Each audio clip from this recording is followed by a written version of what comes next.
வந்து முழுமையாக திருப்தி அடையலான்னு சொன்னால் வெளியில் வந்துட்டு வந்து வீடியோ ஆதாரம் இருக்குது நம்மகிட்ட போட்டு காட்டலாம். அது போட்டது வந்து கடலுக்கு கீழால் வந்து போயிடுது. ஏற்கனவே பிரதேச செயலாளர் பார்வைக்கும் வந்து அப்படி கொண்டு வந்துருக்கு. இங்கே மட்டும் இல்லை, சிக்கத்துலேயும் அதே நிலைமை. மேலே வந்து கருங்கல் போட்டிருக்கு, கீழே வந்து கீழால் கடலுக்கு இறங்கி நான் வீடியோ எடுத்தேன்னா கடலுக்கு பார்த்தீங்கன்னு சொன்னால் அந்த ஓட்டைகளால் வந்து கருங்கல் கடலுக்கு வந்து அதோட கிட்டத்தட்ட ஒரு 100 மீட்டருக்கு மேலே வந்து அந்த அணைக்கட்டு உடைகிற அளவுக்கு பாலமாக உண்டாயிடுது. அந்த ரோட்டுக்கு பக்கத்தில் இருக்கிற மணல் பரப்பு அதில் கால் வைக்கவே பயப்படுற அளவுக்கு வந்து லூஸ் ஆகிடுச்சு. அப்போ இந்த மேரிக்கு வந்து கட்டாயம் சிக்கன் சந்தி கங்கால வந்து ரோட்டு முற்றாக தடப்படுறதுக்கான ஒரு சூழல் இருக்கு. நீங்கள் கூட லிமிட்டுக்கு அங்கால இது இருக்குன்றாலும்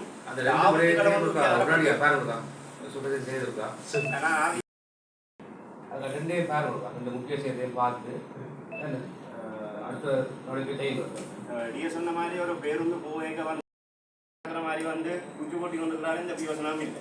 இது வந்து முன்னாடி நடவடிக்கை இந்த விஷயத்தில் கொண்டு ஒரு புதிய கொண்டு செய்து இந்த முன்னேறிக்கை 2 வீட்டில் தாங்கும்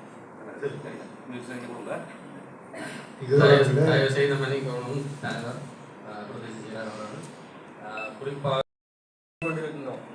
இன்றைக்கு நேற்று இல்லை, 10 வருடங்கள் கடந்து விட்டது. இந்த வீதி புனரமைப்பு பணி ஆரம்பமாகி இந்த பணி ஆரம்பமாகியதற்கு பின்பாடு எத்தனையோ வீதிகள் போடப்பட்டுள்ளது, புதிதாக போடப்பட்டுள்ளது, புனரமைக்கப்பட்டுள்ளது.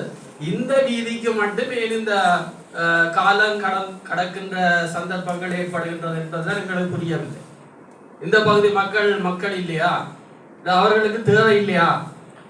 ஏன் இந்த பாராமுகம் என்றதை நான் முக்கியமாக கேட்க விரும்புகிறேன். மற்ற வீதிகளுக்கெல்லாம் முன்னுரிமை கொடுக்கப்பட்டு அந்த வீதிகள் எல்லாம் புனரமைக்கப்பட்டிருக்கிறது, புதிதாக போடப்பட்டிருக்கின்றது. இந்த வீதிக்கு மட்டும் மேல் இந்த சாக்கு போக்குகள் சொல்லி காலங்கள் கிட்டத்தட்ட 10 வருடங்கள் கழிந்து விட்டது இந்த வீதி புனரமைப்பு ஆரம்பிக்கப்பட்டது.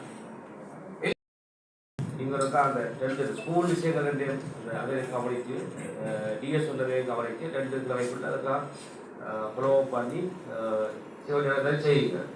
வார வள்ளி வியாழக்கிழமை நம்முடைய போக்குவரத்து துறை அமைச்சர் உமரட்னாக்கா யாழ்ப்பாணம் கச்சேரியில் 9:30 இந்த போக்குவரத்து சமுதாயங்கள் பிசிசி கூட்டம் ஒன்று இருக்குது. அந்த கூட்டத்தில் இந்த பொன்னாள பரிசுர ரீதியில் முக்கியம் சம்பந்தமாக நாங்கள் ஒரு ரிக்வெஸ்ட்டை மேற்கொள்வோம். கச்சேரி அதை நாங்கள் கொண்டு போகிறது சரி. நீங்கள் ரிப்போர்ட் பண்ணணும் 2 வீக்ஸுக்குள்ள அது எல்லாத்தையும் பார்த்து அதில் என்னென்ன குறைபாடு இருக்குது, அதை ஏன் செயலாக இருக்குது, மக்கள்கிட்ட கோரிக்கை இருக்குது, அதில் என்னென்ன தாமதங்கள் இருக்குது, அதை உங்களுக்கு நிறைவேற்ற முடியாமல் ஏன் இருக்குது, இந்த காரணங்களை ரிப்போர்ட் பண்ண கொடுக்குறாங்க. என்னதான் போயிட்டு வந்து